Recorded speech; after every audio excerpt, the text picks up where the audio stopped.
Bienvenidos a nuestra exploración de San Agustín, una de las figuras más influyentes en la historia del cristianismo. Su vida, sus escritos y sus contribuciones intelectuales continúan resonando en nuestro mundo moderno, dando forma tanto a la comprensión teológica como al panorama filosófico. Agustín de Hipona, originalmente Aurelio Agustino, nació en Tagaste, en la actual Argelia, en el año 354 después de Cristo. Sus primeros años de vida estuvieron marcados por una búsqueda de conocimiento, una curiosidad insaciable y un profundo anhelo de significado que solo se resolvió por completo con su conversión al cristianismo. Gran parte de la educación inicial de Agustín se desarrolló en el campo de la retórica, una disciplina que influiría profundamente en sus escritos teológicos. Se trasladó a Cartago y continuó sus estudios, profundizando en las obras de Cicerón, escuchando ocasiones de tan crítico orden intelectual que le llevaron a Roma, y más tarde a Milán. Fue en Milán donde Agustín sufrió su conversión, bajo la guía espiritual de Ambrosio. La agonía de sus obsesiones, dudas y preguntas, incluida su adicción al placer sexual, fue gradualmente trascendida por un nuevo camino espiritual y comprensión bíblica, que culminó con su bautismo en el año 386 después de Cristo. Tras su conversión, Agustín regresó al norte de África y fue ordenado sacerdote en 391. Posteriormente asumió el papel de obispo, y dedicó innumerables horas al estudio y difusión del conocimiento teológico. Las primeras obras escritas de Agustín a menudo trataban de su propio viaje espiritual, mientras se esforzaba por expresar sus experiencias de una manera que fuera comprensible y significativa para los demás. Sus confesiones, escritas alrededor del año 397, representan una de las primeras autobiografías de la literatura occidental, y una piedra angular de la espiritualidad cristiana. Las bases de la producción literaria de Agustín se sentaron durante este primer período, mientras diseccionaba la experiencia humana, explicando la falibilidad de la naturaleza humana y la lucha por la realización espiritual. Combinó esto con una elaborada prosa retórica, creando un estilo de escritura único e influyente. Entre los conceptos teológicos más impactantes de Agustín se encuentra su comprensión de la naturaleza humana. Su enfoque del pecado y la redención lo diferenciaba de los padres de la Iglesia anteriores, y estableció una comprensión fundamentalmente amoral de las acciones humanas, una postura que lo convertiría en blanco tanto de críticas como de admiración. Un debate destacado a lo largo de la vida de Agustín se centró en la doctrina de la predestinación. Esta doctrina postula que Dios, en respuesta a la naturaleza pecaminosa del hombre, predestina a ciertos individuos a recibir su gracia, garantizando así su salvación. Agustín sintetizó hábilmente este debate con su comprensión del libre albedrío, un principio central de su marco teológico y filosófico. Cambió dramáticamente el curso del pensamiento cristiano al hacer espacio para el libre albedrío en un mundo que parecía completamente determinado por la voluntad de Dios. Quizás su obra más famosa, La ciudad de Dios, fue escrita en respuesta al saqueo de Roma en 410. La obra es un ejercicio monumental de teología y filosofía que explora la naturaleza de la sociedad humana, el papel de la Iglesia y la relación entre las ciudades terrenales y celestiales. La obra se dividió en 22 libros, y se considera un hito en la historia del pensamiento cristiano. Es un testimonio de la amplitud y profundidad de la destreza intelectual de Agustín, y del alcance de su misión al servicio del cristianismo. Más allá de la teología, Agustín hizo contribuciones notables al campo de la filosofía. Quizás lo más reconocible sea su gran interés por la metafísica, el estudio de la naturaleza última de la realidad. La investigación de Agustín lo llevó a elaborar su interpretación distintiva del pensamiento platónico y neoplatónico. La filosofía platónica había influido en el pensamiento cristiano primitivo, estableciendo ideas clave sobre la naturaleza de Dios y la realidad del mundo material. Aunque fue ordenado obispo, Agustín nunca abandonó formalmente su estudio de la literatura clásica, y se basó ampliamente en él para moldear su comprensión de Dios y su interpretación de la Biblia. Creía que Dios podía ser probado solo por la razón, y trató de reconciliarlos en varias de sus obras. Uno de los conceptos filosóficos más centrales de Agustín fue el de quiralidad, oportunidad. Los seres humanos, argumentó, tienen la libertad de elegir, el poder de elegir nuestras acciones. Sin embargo, paradójicamente, esta capacidad de elección también establece el potencial del mal. Agustín creía que la verdadera felicidad solo podía llegar a través de Dios, y que todos los deseos humanos son, en última instancia, un deseo de Dios. Por el contrario, también sostuvo que la negativa a someterse a Dios, y la priorización de los bienes finitos sobre él era la raíz de todo pecado y sufrimiento. Su filosofía de la historia también fue innovadora. Agustín creía que los años transcurridos entre la caída de Roma y el nacimiento de Cristo fueron un tiempo de preparación para la venida de Cristo y el establecimiento de la era cristiana.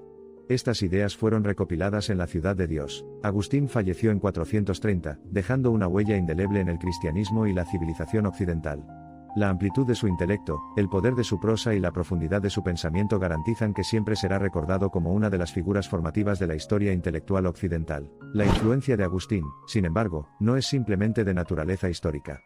Sus ideas continúan dando forma al pensamiento teológico en las sociedades cristianas contemporáneas, y sus exploraciones filosóficas de la naturaleza humana y la naturaleza de la realidad siguen siendo relevantes para cualquier búsqueda de conocimiento y comprensión. Así como Agustín, cautivado por la naturaleza dual de la humanidad, la lucha entre carne y espíritu nos invita a participar de una vida regida por la fe y la razón, la poderosa e influyente integridad de Agustín continúa resonando hoy. En general, cualesquiera que sean las creencias personales de uno, es prácticamente imposible exagerar la influencia de St. Agustín en el período de formación de la era cristiana y, de hecho, figura tan profundamente significativa como uno de los grandes intelectuales y filósofos del mundo. Simplemente hemos ojeado la superficie de la compleja vida y el legado multifacético de Agustín. Pero al explorar su vasto panorama intelectual y espiritual, podemos comprender mejor al hombre que tan profundamente dio forma a nuestro mundo, a la comprensión teológica y al panorama filosófico. Desde las costas del norte de África hasta las calles adoquinadas del Milán del siglo IV, y desde los sagrados salones de la reflexión teológica hasta las alturas filosóficas de la exploración metafísica, St. La vida y obra de Agustín sigue siendo un faro de fe, una torre de razón y un paradigma de la búsqueda humana. A medida que nos acercamos al interior de Agustín, la esencia de su carácter complejo y significado eterno comienza a desarrollarse. Su vida fue, en esencia, un viaje espiritual prolongado marcado por sus anhelos insaciables, de comprensión intelectual, de realización emocional y, en última instancia, de una relación profunda con Dios. Estos anhelos alimentaron su exploración incansable de la condición humana, la paradoja del libre albedrío, la promesa de libertad espiritual y el persistente tira y afloja entre carne y espíritu.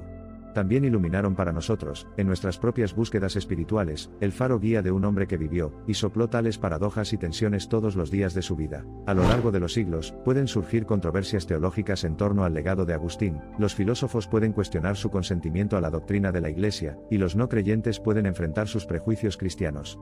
Pero en última instancia, es difícil negar que el legado agustino de amor, anhelo espiritual, sufrimiento y lucha humana por la paz de Dios es poderosa y conmovedoramente identificable en cada época. Su ciudad de Dios sigue siendo un testimonio monumental y atemporal de su profunda visión cósmica. Para Agustín, la historia no se trataba simplemente del pasado, sino también del presente y del futuro. Era una narrativa inexorablemente vinculada con el plan de Dios para la humanidad e inherentemente marcada por la tensión entre la ciudad del hombre y la ciudad de Dios. Si vemos a Agustín como el arquitecto de la cristiandad occidental, también lo vemos como el modelo de un intelectual magníficamente complejo y de múltiples capas, un hombre cuyo viaje personal de fe y razón continúa resonando entre estudiantes, eruditos, buscadores y creyentes por igual. De todos los ámbitos de la vida, nemo dat quod non habet, declaró. Nadie puede dar lo que no tiene. Un grito ascético de reconocimiento de las limitaciones de las luchas humanas, un recordatorio concreto del desafío de la caridad y una abnegación de la posesividad. Nemo Dat sigue siendo, hasta el día de hoy, una guía elocuente e indispensable para quienes buscan continuamente umbrales más altos de crecimiento espiritual y social. Conciencia, con una vida marcada por una exploración tan implacable, y un legado encapsulado por una sabiduría tan profunda, nos quedamos reflexionando sobre la inmensidad y complejidad de la contribución de Agustín. Todo su viaje estuvo impregnado de una especie de imperceptibilidad geológica, un movimiento continuo hacia contemplaciones superiores, una reconciliación incesante entre la fe y la razón apositivas, una búsqueda interminable en busca de la verdad y, en última instancia, una rendición irrevocable a la belleza insondable del amor divino. De hecho, mientras lo leemos y estudiamos, condensamos sus pensamientos complejos en aforismos concisos o argumentos complejos, así como en momentos de ideas místicamente intuitivas. De alguna manera llenamos esos momentos de laguna con la esencia misma de nuestras propias luchas, aspiraciones y, en última instancia, de nuestra propia peregrinación espiritual. Dios, para Agustín, no era un ser que estaba ahí fuera, sino un don fundamental dentro de nuestro mundo interior. ¿No estamos, en nuestra vida diaria, luchando con las cuestiones de la naturaleza existencial? Al igual que Agustín, no buscamos respuestas desde dentro, desde ese ser fundamental y despojado que a menudo tendemos a pasar por alto en el ajetreo y el bullicio de nuestros rituales y responsabilidades diarios. Al alimentar las necesidades humanas, encontrar patrones de significado espiritual y tender puentes entre el dogma religioso y los dilemas existenciales no estamos, como Agustín, deambulando constantemente a lo largo de la cuerda floja de nuestro ser y devenir mismos.